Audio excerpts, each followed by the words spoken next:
and welcome to yet another episode of Growing Out Loud. Drum rolls, please. Over at Growing Out Loud, we have conversations around building from the ground up. And like we say, our tagline is for the dreamers who do and for the dreamers who do it different. Now, today's conversation is going to be a proper one, a good one. And the guest that I have on set is someone who actually supported my journey from the onset. Actually, I like to tell everyone, you're actually the first person who gave me a job when I was getting started in this whole freelancing, back when I was a freelancer. I'm happy to see the progress. Yes. So hapo ndo nilikuwa like, oh, you mean I can actually do some things and people will pay me? Wow, I love this. So it was a good step into this whole gig economy and gig world from the work and the job that you gave me and what we were able to do together at the time. But before we even get into that conversation, this podcast has been brought to you by Brand with DK. Brand with DK is a full-scale communications and PR firm. What we do over at Brand with DK is we turn your story and your expertise into income. So we build brands for both personal brands and business brands. And we also have a course. It's called How to Make Money with Your Personal Brand. This is for you who has some sort of audiences who are following you, some sort of expertise. People know you for a certain thing, but you're not able to monetize from it. So what we do is we have structured how you can make money out of your income, out of your story and out of your expertise. So find a link in the comments below. Now, on to today's conversation. I am joined by Elvis, but I will allow you, Elvis, to introduce yourself.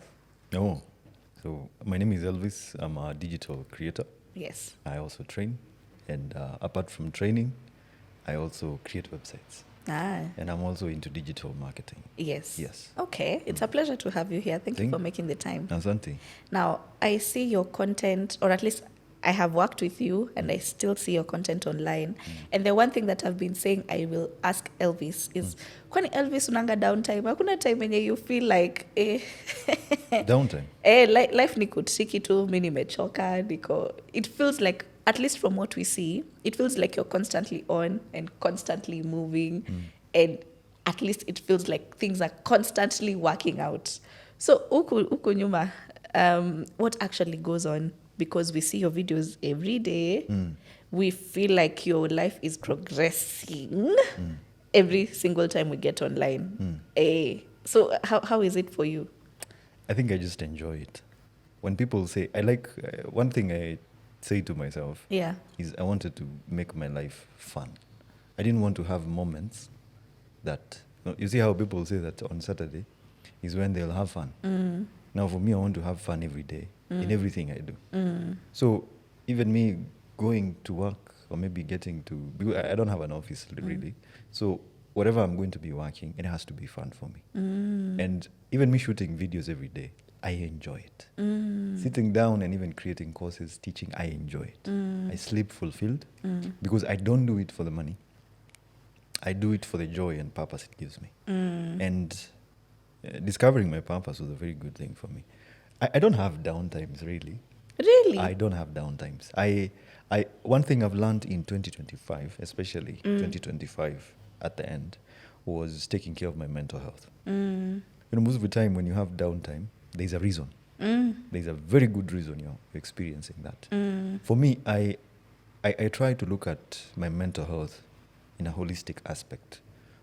Whatever could lead me to maybe a place that I'm not going to be okay mentally, I'm sorry, but I'm going to say no. You see? So I try to avoid certain kinds of friendships. I also try to avoid certain kinds of engagements. I don't smoke, I don't drink, I don't do all those. I'm not someone who does all those things because I know they will affect my creativity. Yeah. I'm also someone who likes to look at life in terms of where you are today should not be the same place you are in 2 years. Yeah. So every 2 years, I like to do like a massive jump in my life. Yeah. Like I say, have goals. Now for me, I have daily goals. That's one thing. I don't have yearly goals. I have daily goals. Wow.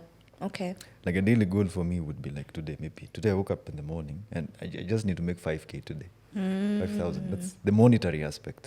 Goal number 2 would be like to shoot 3 videos for social media. Another goal would be, I've started posting on YouTube recently, post 1 YouTube video. Another goal would be check on how my students in my various classes are doing. And my day will end fulfilled. And probably in the evening now, I can maybe sit down, enjoy and watch a movie. So I really try and look at my life in terms of the things I do. Am I happy doing them? Am I feeling fulfilled? And at the end of the day, does it help someone? Yeah. Okay. And let me go back to that friendship bit. Elvis, do you have friends? I do have friends. I do have friends, but not many. And I have so many people reach out to me because they want to be friends with me. But unfortunately, I'm very, very selective. Yeah. So for me, I have friends who know me from the past, kitambo. Because they don't know the Elvis brand. They know Elvis. First of all, my friends are my father and mother. That's the first most important friendship for me. My brothers, they're my friends. Huge friends of mine. When I was trending with Baya, do you know who was checking on me every day? My mother, my father, my Your brother. brothers. Those were the people who were checking on me. Yeah. Then I have friendships from 10 years. Those are the guys who genuinely care about Elvis because they know the journey. So those are people tulikuwa tunasomana. We were in high school. Can I speak Swahili? Hey. Oh, naweza ongea Kiswahili. Yeah? Unajua sometimes you go to podcast unaambiwa cut. No. Huyu ameongea Kiswahili. Huku ni kuizi. Yeah. Karibu. So, yeah, I do have friends. The only limitation I might have is female friendships. Yeah, female friendships kidogo. I don't like having female friendships. How so? In a way, the thing for me is I'm honestly in a point where I just don't want to have female friendships because most of them lead in a certain kind of way. No. So you were saying you feel like women have an agenda even when they're trying to be your friends? Not agenda. I mean, if I don't know, someone else asked me the same question. Like 3 ladies so far have asked me, Elvis, would you mind if like I became your friend? I was like, No, I can help you. Friends. In fact, the best thing I can do is to probably, you can be my client. Hey, I was here thinking I'm Elvis's friend. No. Okay. By friendships, what do you mean? I think I see. Like you don't, we know each other, we interact from a professional aspect, probably share opportunities here and there. But now you mean the getting deep and understanding someone's emotions and your challenges and your struggles. Those ones I don't want to. It must mean that you've had a bad experience with that regard, or where has that come from? I've never had female friends. Okay. So I have friends who have female friends. No. And most of the time, when you have female friends, they come with what? Emotions. Najika. And when those emotions are not satisfied, you as kama satisfy elsewhere, you as the friend, wewe ndio no. Like I've honestly seen if you could be friends with someone on a professional perspective, let it be. No. I've personally also had that kind of an experience kidogo. Yeah. Like you have a lady, but sometimes the relationship yenye mmekuwa nayo it inakuwa tainted because of something that happened. Yeah. No, even me I'm afraid of. Sasa tukianza kukua friends, alafu nianze kukatch feelings na wewe huna. Kidogo nianze kukuongelesha vibaya juu hurespond. Plus I also look at it in terms of if you honestly see this lady as a friend, na unaona hapa inaendelea, just stop the friendship. Tell her wacha tufanyaje. Let me just be your boyfriend and do you think it's okay with you? No. Because if the day you will marry, are you telling me you will carry all these female friends? No. But I'm not saying it's a bad thing to have female friends. Just for you. No. Sawa. Anissa.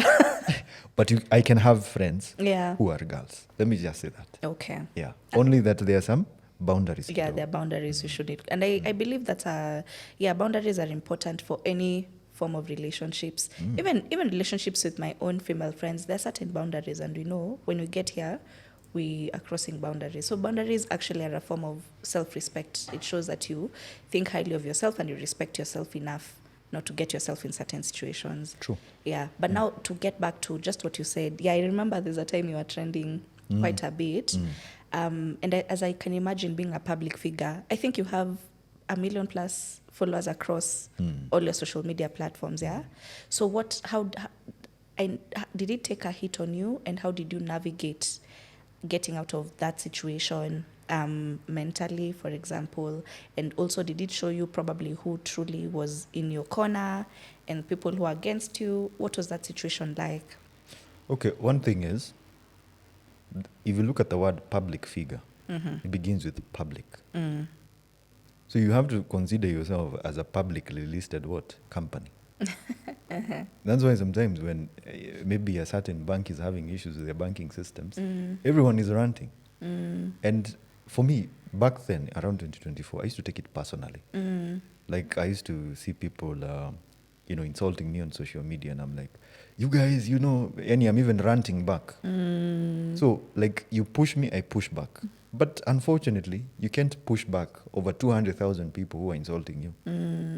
So, in 2024, that was the first time I trended vibaya sana. But the most unfortunate thing, by then, actually, in 2024, I deactivated my TikTok account. Oh yeah, I remember. And then after I deactivated it, you know what happened? Yeah. Blogs wrote that my TikTok account was banned. Yes. So me, I was like, guy. So then all of a sudden, guys were like creating content now saying that my TikTok account was banned. And then, like, at that point, I was like, I think TikTok has been fun for me.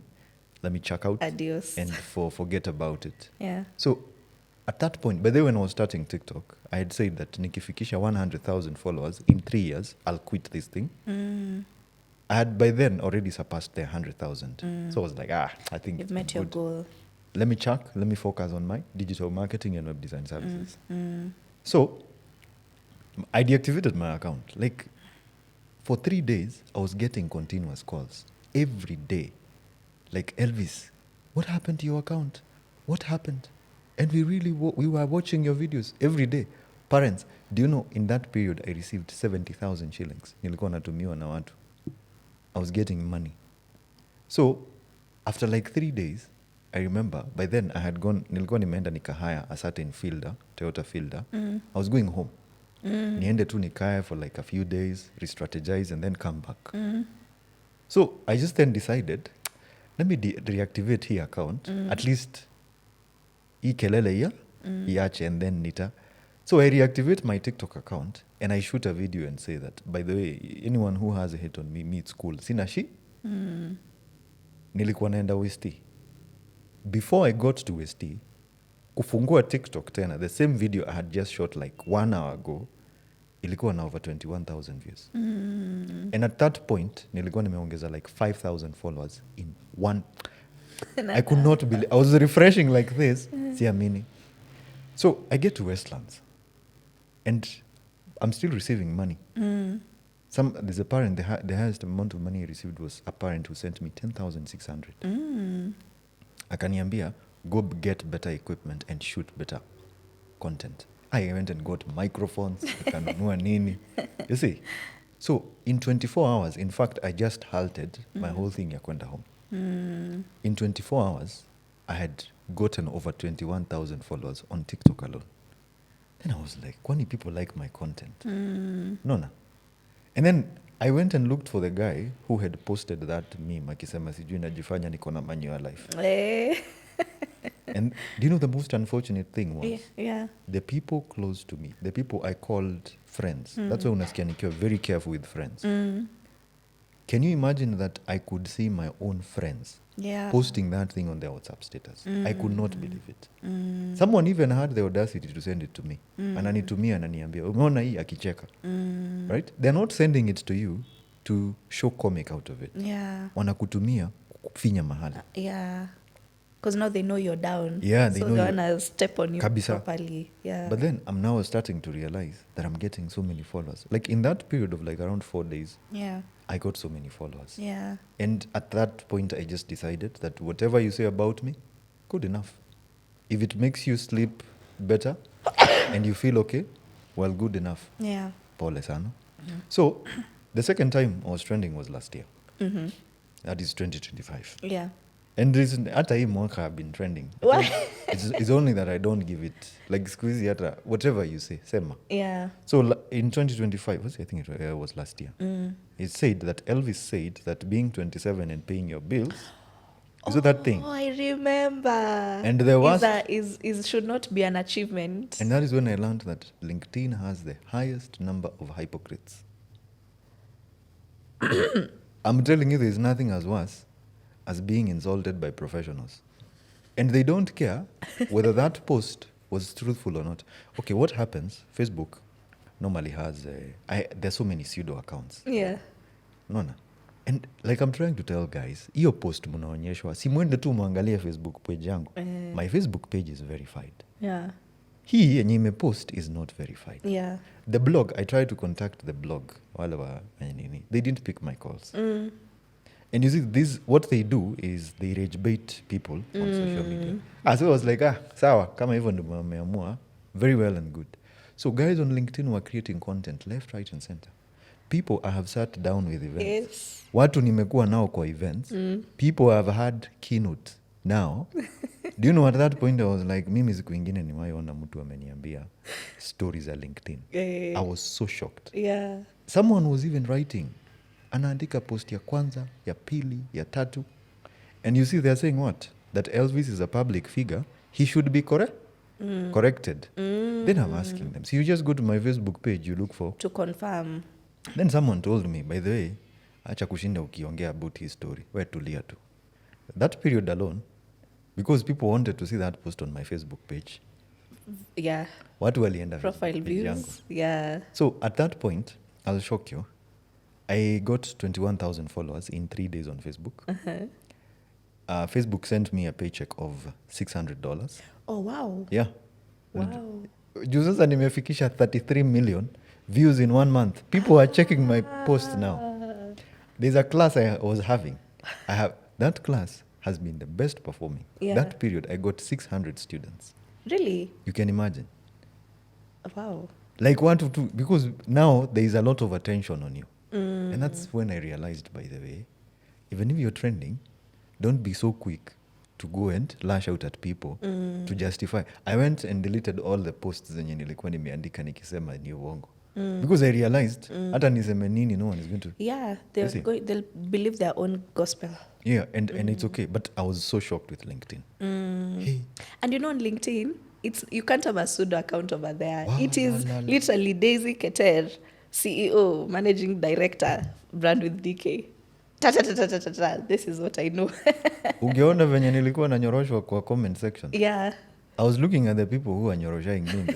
Someone was even like, I was so shocked. Yeah. Honestly, like people I have sat down with to have meaningful conversation. And that's when I realized, by the way, as creators, we are our own enemies. I never used to believe that statement, but I believed it that day.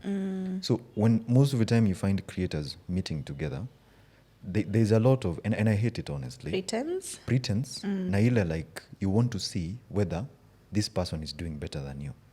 Nona kucompare. I don't like that. Because now you're not there to learn from each other. You're there to compare whose is bigger than whose. And I honestly, like for me, most of the things I know how to do, do you know I've learned from creators? Like when I've come over here, Daisy, I've asked questions by the hey, camera ni gani? Hey, light ni gani? Hey, mazi. You see, I'm learning.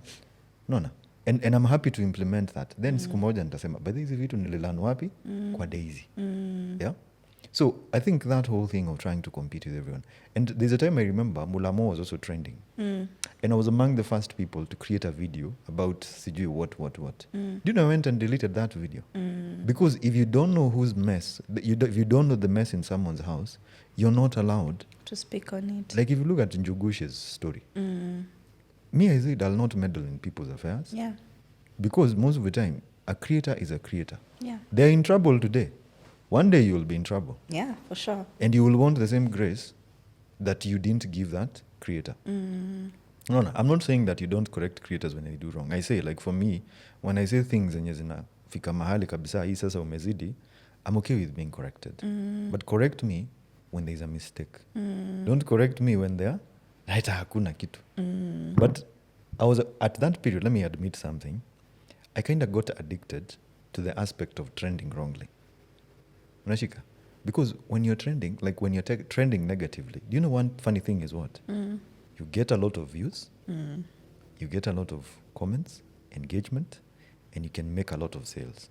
That is why you see certain creators wakitaka kutrend vibaya all the time. So when you see them on social media wearing miniskirts, nyi mnasema wameanza kufanya nini na nini. But look at the amount of traffic that is going to their pages. Their pages. Yeah. Kidogo kidogo mkienda huko mnauziwa simiti, you're like, ai. Now brands, it was like a deal already, like brands ilikuwa zimejipanga hivi. So I was almost addicted to that, but I was like, no, let me just build something of my own that benefits people, doesn't help me as much. Yeah. And just fascinating about all this is, like you've said, you get a lot of traffic and suddenly you see this person working with big brands. And I've seen you work with big brands on across your social media platforms. Avocap, for example, was a good one. So I have come to appreciate that you still have to maintain and build your brand in a certain way such that it does not discredit you even from working with brands that are reputable. Because you see, sometimes people trend for all the wrong reasons and it sort of chases away brands that would have want, because you don't want to be associated with a controversial person. True. But at the end of the day, you still find that people will come to you and want to pay you to market their businesses and their companies. Yeah. So anyway, let's move on to, I know that you constantly have courses, and we've had a conversation around this even as I was talking about marketing my own course. But what would you say about how is it that you structure these courses and these classes that you have to get the numbers that you're talking about? You have about 600 students, and I know, okay, we're not here to speak numbers really, but if you have 600 participants, and I know your courses average or your classes average from about 2,000 to 3,500. Sometimes you can do 1,500. Or When you have like 600 people, yeah, you're probably going to charge like 1,000, 1,500. So how do you structure this? You know what happens is this.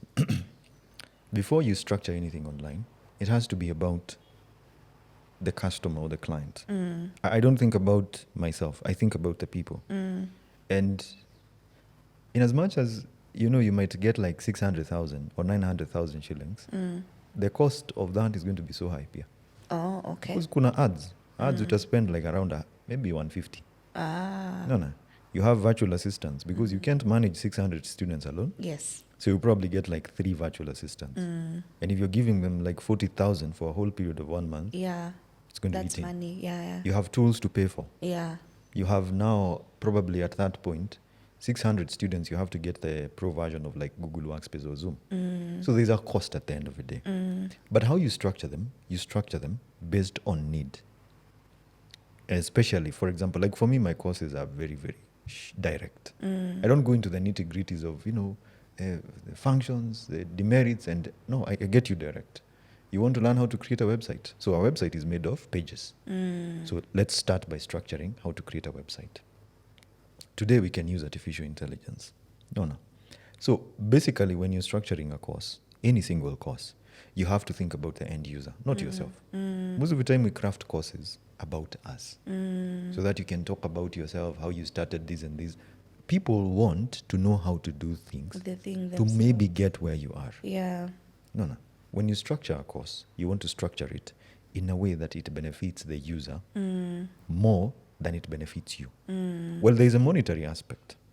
Number 2, when it comes to courses, there are systems. You can't deliver a course if you don't have the necessary systems. Systems would be including, do you have a website? I tell like any creator today, if you're like creating courses, you need to have a website. Every single class you have should be recorded. I see creators all the time doing webinars, doing the same webinars. I'm like, bro, so you just record that thing, you do it once, and then you sell it 100 times. Yeah. For me, like right now, purely, I create learning management systems. So that's my specialty. I like creating anything to do with learning. So the websites I create, they're web applications. You're a creator. you want to have a website where you can put your courses. Yeah. So that's what I create. Yeah. And that's a system. Because even when you're asleep, someone might go online and see your website and they see, oh, by the way, Daisy has a course on how to make money from my personal brand. It's a self-paced course. She's said it over here. How much is she charging? Oh, it's like 2,000. Click, pay, start learning. Oh, melala. Right? You could be shooting your podcast right now, but there's an income that is coming in. Yeah. But before you get to that point, you have to be a valuable person. I never knew about courses until I started interacting with content creators from America. Like, I used to wonder how these guys make money from courses. Yeah. And yes, it's not much money as compared to getting a job, but I can tell you, it's so good because there is a high chance of scale. Yeah. Like, for me, if I can make like 40,000 in a month from a course, I think it's okay. Yeah. Because there is a chance one day, one time, the same course can also do 400,000. And it's passive income. Yeah, You're literally not doing anything Yeah. about it. Again, when it comes to courses, you have to structure short courses. Yeah. Nowadays, people don't have the attention span to watch a 50-hour course. Yeah, for sure. And you know, most of us don't also like to execute.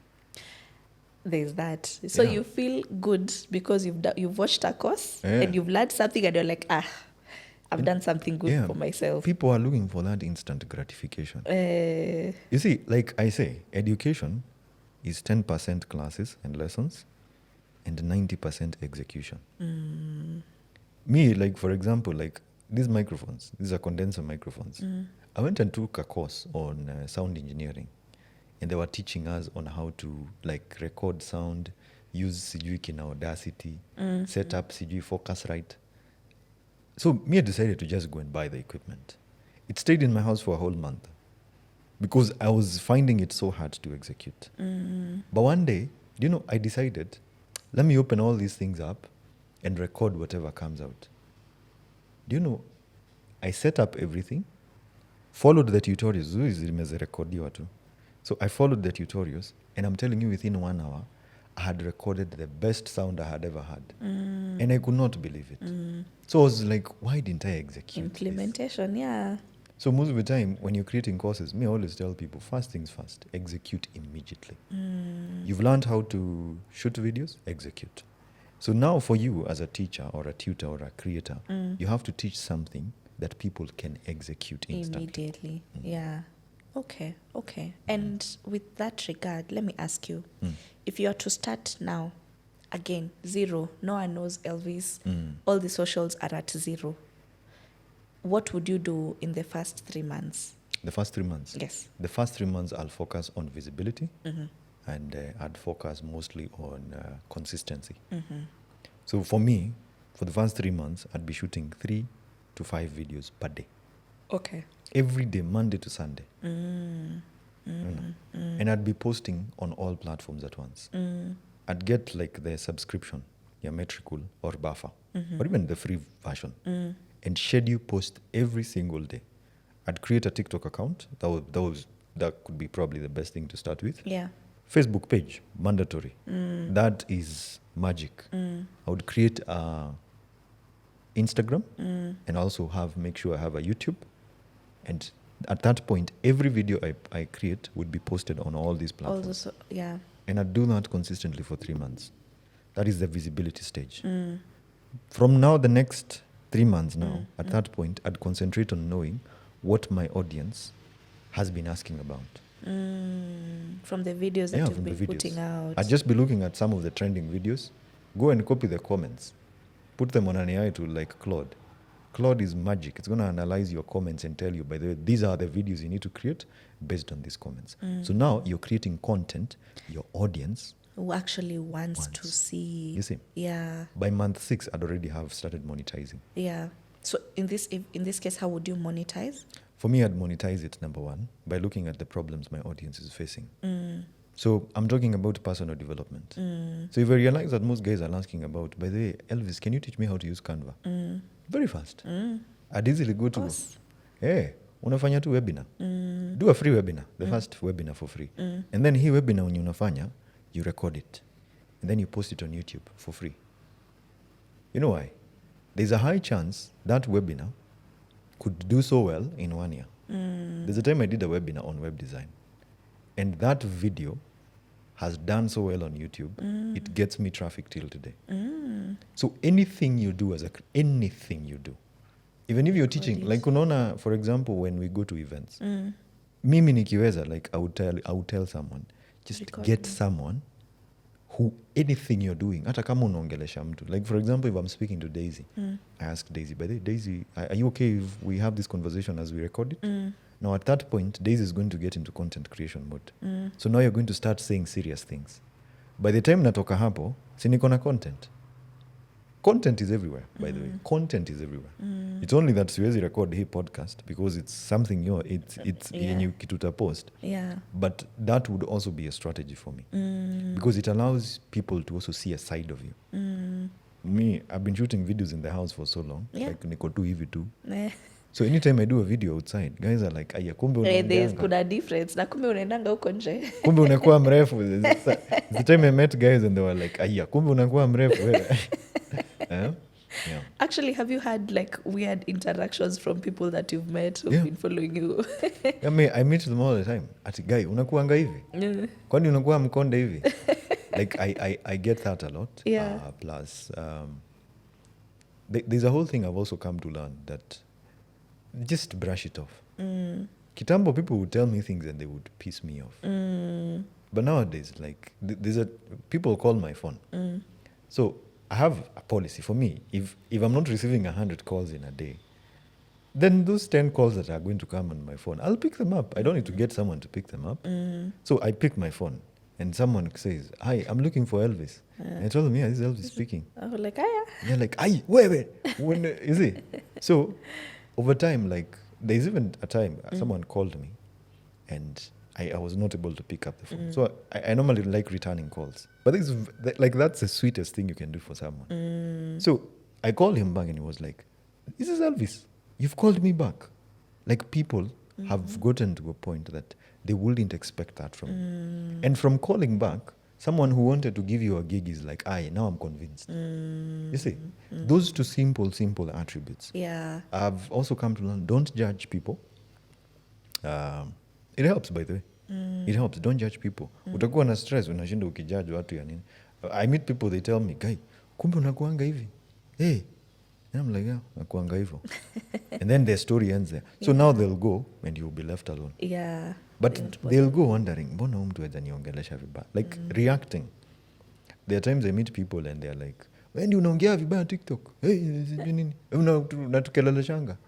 I'm just silent because there's nothing you can do to convince this person otherwise. Yeah. So I just say, yeah, ni mimi. Ni mimi. Ni mimi. Just accept whatever you think about me, that's okay. I'm not going to change your perspective. But as time goes by, this person is going to be like, "Anna, by the way. Yeah, it happens. And let me ask, what do you have to say to people who tell you that una act ni kama uko na manual ya life? Manual life? I think I have, I whatever I think about me, I don't give a damn about that. Yeah. People like, one thing, Kenyans, we like chaos. We like chaos, honestly. Sometimes hata mimi nikiwa nimebebwa na pikipiki, all of a sudden nasikia nikiwa na kiburi fulani. Niko like ni kama like when I see guys on the road like nikiwa nimebebwa na nduzi, hapo ndo unaonanga kama huyu atakukanyanga kwa bara. So you're always like looking at wewe. Karibu wewe. You see? Yeah. So like and sometimes I'm like, "Hey, acha nitulie." We like chaos, we don't like systems, we don't like structure. So anything that seems to be chaotic, we love it. Maandamano, 90% of the people there, they probably never knew, they couldn't understand why we are here. Why they're there. Sindio? They're just there to like, hey, you get. Now the serious 10%, they know what they're doing. So what happens is, when someone seems to show order, yes, and show structure, people don't like that. Change is probably something that is very, very hard for people. If you go to some churches, by the way, why do you think churches are probably the places where you find the most chaos? Yeah, churches are the places you go and find the most chaos. Most people might not agree to this. I don't want even to talk about a pastor we have in Kenya who Yeah. seems to even insult the congregants. Yeah. But people go there. People don't go Imagine. there. Have you ever seen a video of him reading a Bible verse? Ama inakuanga tu theatrics. Not at all. Hujaisikia, si ndio? Never. Do you think if he read a Bible verse, that video is going to trend? No. But Kenyans like what? The chaos. Yeah. We mama wewe. That's what we like. So the churches that seem to have the aspect of order. Yeah. That's why you see Catholic priests who speak in a certain kind of way that shows that we can also, that is what people like. So for me, I try and look at, we cannot build an economy, we cannot get out of unemployment, we cannot get out of issues Yeah. if we don't have orders and structure and systems. Yeah. These things have helped me. Yeah. So I also believe they can be helpful for you. So ukijaribu kuambia watu hivyo, they push back. They're like, But you know, the most fortunate thing is they push back until the point they're like, let me try this thing by the way. Yeah. Actually, I've interacted with people who've told me that before. Yeah. In one of the workshops you hold, they'd be like, yeah, I used to go through Elvis's videos, and I'm like, we kwenda huko, unaniambia nini? Kuna manual ya life. And then at some point, they're like, okay, you know what? Maybe let me just listen to what this is saying. And then they implement, and then they come back, and they're like, wow. Umsi anajua chini anasema. That happens. And you see, you'll be shocked. Like, I personally used to have mental breakdowns, kitambo. I used to have things to do with anxiety. And from time to time, when I went on social media, I always used to find these guys telling men, you have to style up, bana. You can't be living your... I'm like, please, apana. Usiniambie hizi vitu. At that point, simping imefika level 101. You get? So, at that point now, unaona sasa unajiuliza, this person telling me all these things. Kwani maisha yako iko aje hata wewe? Yeah. But then, you see the things you don't like. Those are the things that the universe brings. Hizo ndo zinakujanga kwa FYP yako. And at one point I just decided, but I was fat, I was big, huge guy. So I just started, going to the gym. Yani too simple. I went to the gym for the first day and I was like, hey, nimefeel vizuri. So I couldn't wait to get home to go and watch that content again. I learned on improvement. Pole, I also started learning on content creation.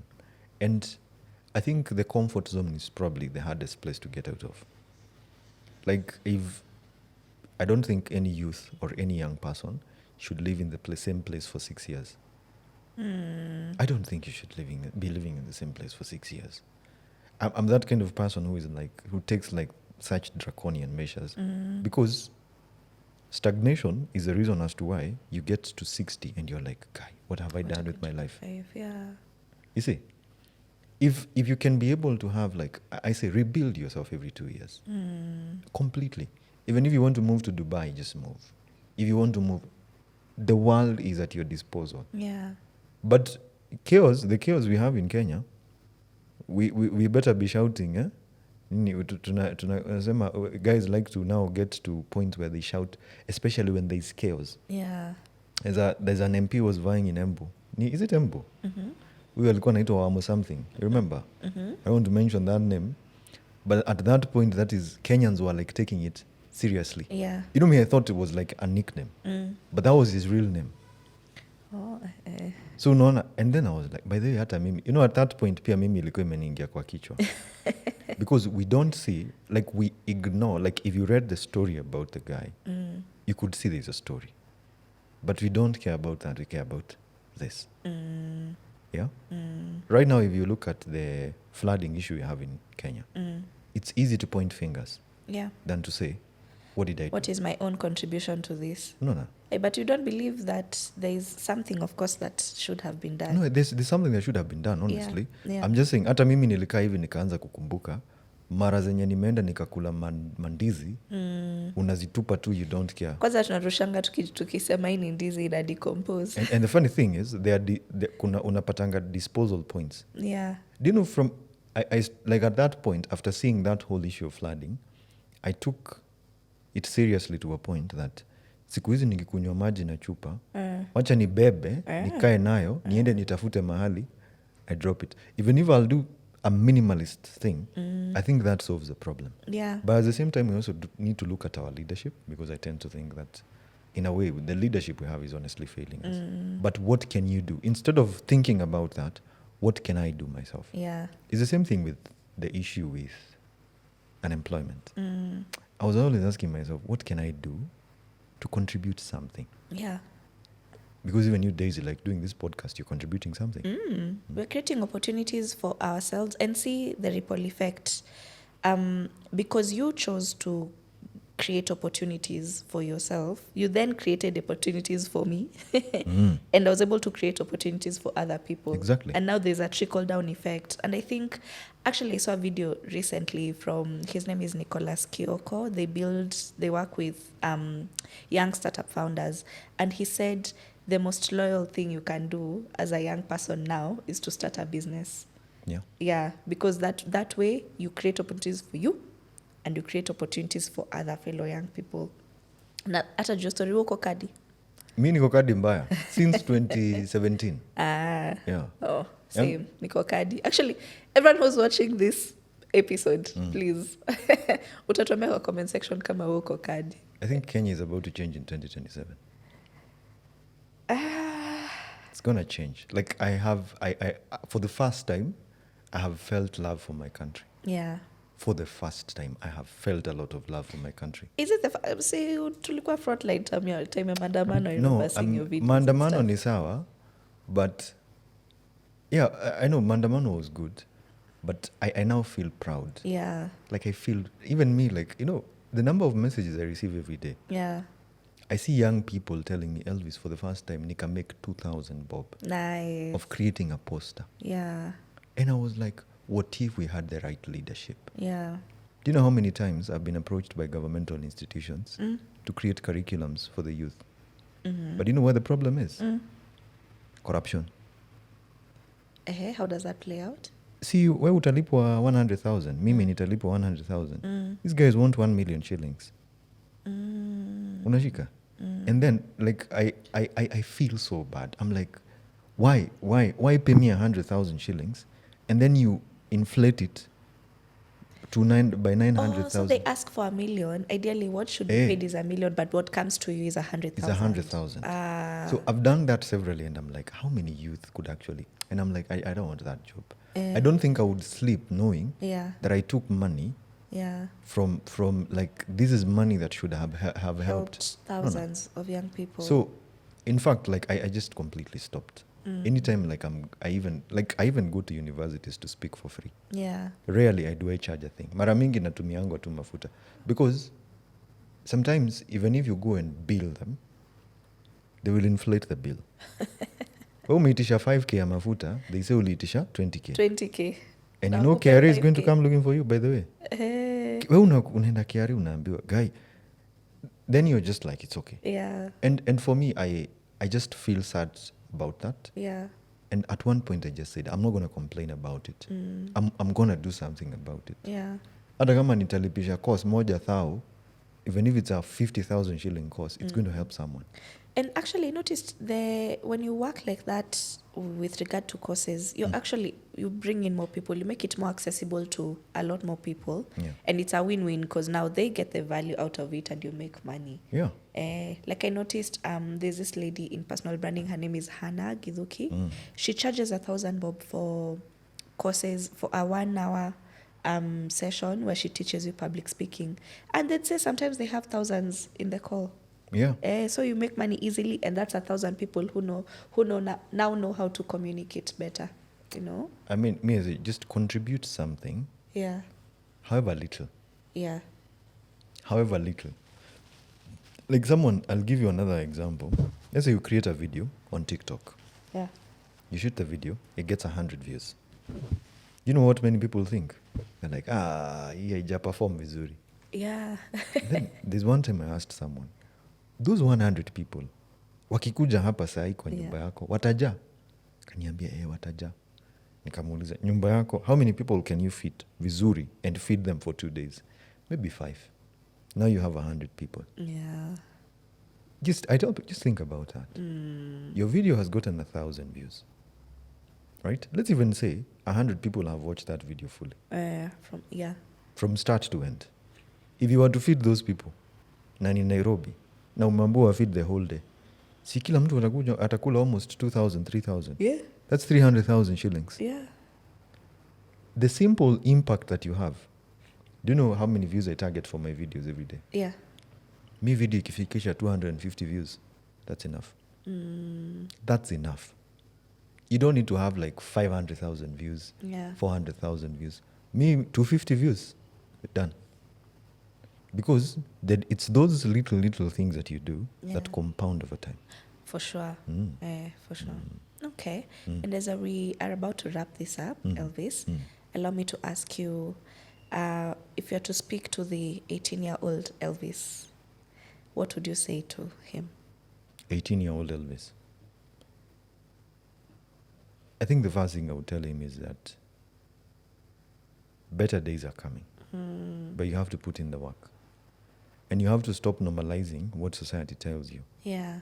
You don't have to subscribe to societal expectations. I'm not saying you become a bad person, but sometimes it is okay for you to question the things that happen around you. I was that kind of child who questioned things. But I thank God for the grace of my parents. Because when I questioned things, my mother and father would sit me down. My father would look at me and shanga, why is this child like this? No. Like sometimes, I'm that kind of person who would question vitu mpaka people are like, I see. This is what we do. Yeah. So question things. You don't have to subscribe to the whole norm of finish school, get a job. Yeah. Ask yourself, if everyone else is doing the thing and it is not working, what makes me think that if I do it, it will work for me? No. Number 2, your value is based on what you provide to the economy. Yeah. You will never be paid if you sit down in an office. Even if you have to sit down in an office, what are you doing? If you ask someone who is looking for a job, ask them, what do you want to contribute to that company? They don't know. They just want to get paid. They just want to get paid.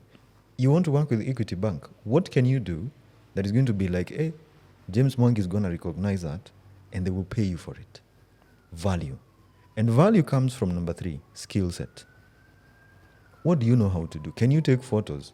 Can you do audio production? Yeah? I'd ask myself those questions, 18 years old. What is it that you have so unique? And then at that point, I would also say something else. Your life should not be based on your merits or your performance or your certificates. Yeah. It should be based on what you can do. Yeah.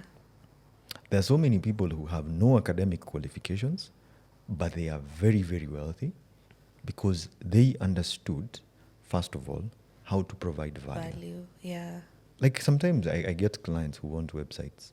Someone has a furniture shop. Unamuuliza, how long have you been running this furniture shop? 15 years. Alienda YouTube, akaona by the watu wanatengeneza e-commerce websites. And they called me like, nowadays I'm like a consultant for parents. I get calls from parents. Yeah. Waru kijana, nilikuwa nataka kutengeneza website. Niko hapa Roysambu. I travel all the way to Roysambu. Yeah. Do you know most of my clients by the way are not even companies? Ni individuals. Me, I like working with, you see these people think, watu ufikiria ati hawana pesa. You'll be shocked. You'll be shocked. And I'd also like say, as an 18-year-old, that is not the end of life. There are guys who think that at 18, that is where sherehe, kuruka, nini, all these things. But that's just the beginning. Yeah. It's just the beginning. And the tone that you set for your life at 18 is what you will see as results at 28. I thank God I had very strict parents. They were very, very instrumental in my life. Yeah. Sometimes nilikuwa naona najiuliza, hey bana, mnanikazia mbaya sana. And today, I thank God for that. Like, I get home at 7 p.m. 7 p.m. sharp. Unaona, mimi at my age, I get at home at 7 p.m. And I'm proud to see my parents say, hey, kwani imefika mapema aje? Because now, normally people ati wanafikanga saa 4, saa 5. Me I get home at 6:30. Kuna time hadi nafika mbele yao. And I'm happy to do that because, first of all, it also allows me to have the discipline to do the same when I'm on my own. With that said, thank you, Elvis, Karibu for sana. making the time to come onto the show. I appreciate it. Keep up doing the good work. A lot of us are actually just following in your footsteps. And for my audiences, thank you for staying up until the end. Please tell us what you've picked from this conversation with Elvis. And I'm sure we've come across his videos. Please also let us know what one thing you took from the videos that you watched from Elvis's platform. What is it that you took and implemented, and what results came out of it? And also be sure to tell us what more conversations you'd want to have over here on the podcast. So it's been a pleasure having you on set. And to my audiences, thank you. Stay tuned for the next episode, and please remember to like, share, and subscribe. Bye.